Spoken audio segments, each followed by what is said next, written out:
UT Martin head coach Jason Simpson, the Skyhawks coming off a big road win, 52-28 against Houston Christian.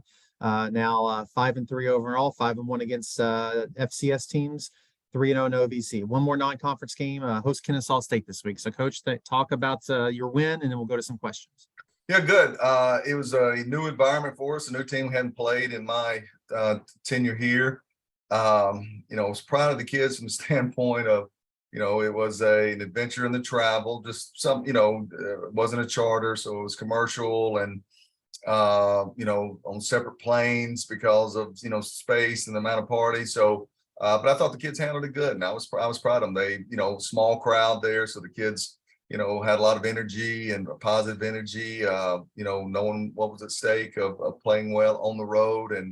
And so those things were good. I thought there was a lot of positive things in the game. I mean, from the standpoint of, you look at the rushing stats, 300, plus yards, the long runs that Zach Wallace and Sam Sam Franklin had. Colton Dowell had another big game. So I thought that was some positive things. Offensively, we turned the ball over a couple of times, a couple of interceptions that got us behind, that kept the game close in the first half. So disappointed in that. We got to improve in that area.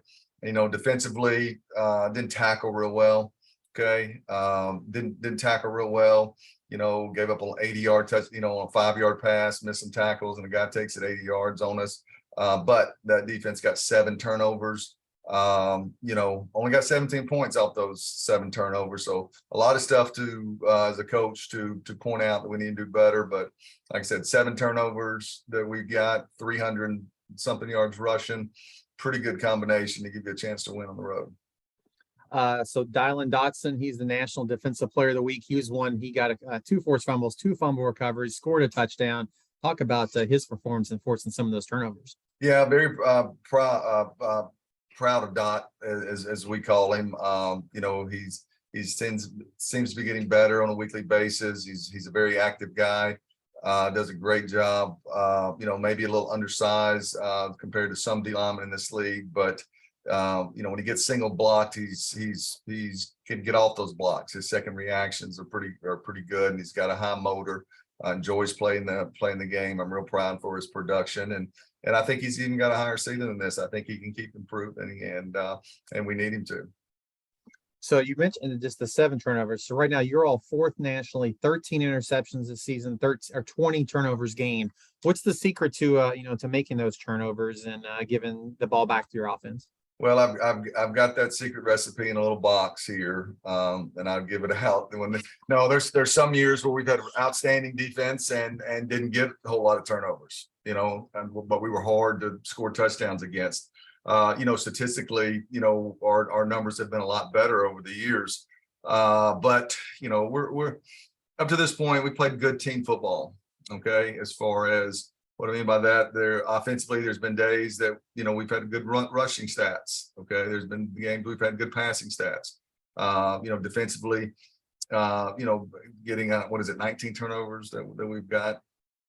20 turnovers. Okay. So when you're getting those turnovers, it gives you a chance. It gives you a chance. And, now our passing statistics, defending the pass, there's obviously some improvement that need to be made in that area. But, we're just kind of finding a way. But we know there's things that we need to improve on as we continue to play better teams. And one of that is this week as we bring Kennesaw in here for a non-conference game.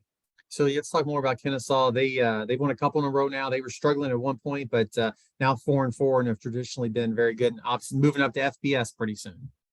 No doubt. I mean, over the last, I don't know what it is, 5 years or whatever. I don't even know exactly what their record is, but it's I'm sure it's a lot of wins and a few losses.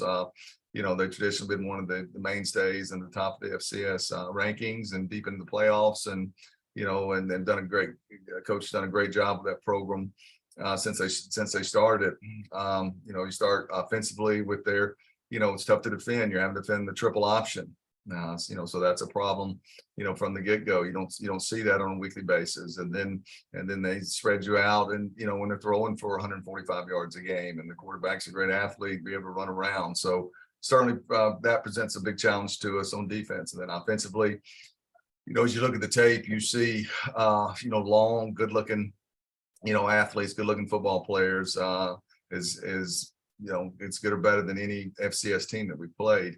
And then so they're active, they're multiple with their fronts, and they're multiple with their coverages, and so it's a big challenge for us. And we're fortunate that we're here at home, and it's been a while, I think, since October 1st was the last time that we were home. So we're talking to the players yesterday. I think we've got the 4th longest home winning streak. So that needs to be important to us. We need to figure out, what makes us good here at home, and capitalize on that energy and opportunities.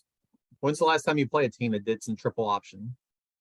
I don't know if we've ever, I can't remember the last time that I think everybody dabbles in it to some extent when you have an athletic quarterback, but not that, a team that had a system that understood, because they'll have answers because they see different things every week, and they don't know how somebody's going to line up against them. When they see it, they've seen it before, and they've got answers for this and then counter answers for that. So it'll be a tough challenge for our defense.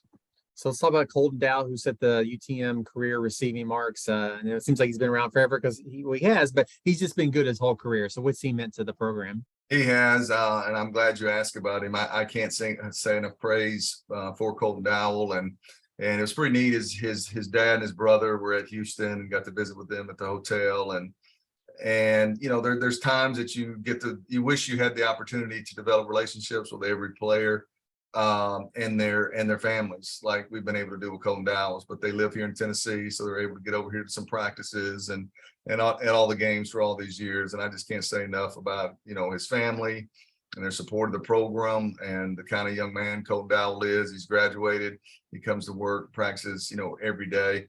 He's been just instrumental in our success here during his tenure, and I hope somebody